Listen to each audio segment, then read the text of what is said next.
Психологический взлом. Как за секунду уничтожить любого токсика. Когда кто-то пытается тебя задеть, он действует как классический маятник. Он ждет от тебя стандартной реакции, оправданий, ответной агрессии или обиды. Если ты даешь ему это, ты проиграл.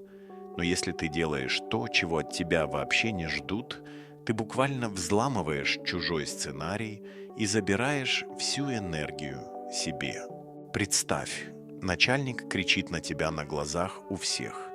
Вместо того, чтобы замкнуться или спорить, ты спокойно улыбаешься и говоришь: «Вы так потрясающе выглядите, когда увлечены делом». Начальник застынет в шоке, а маятник его агрессии разлетится вдребезги. Ты победил.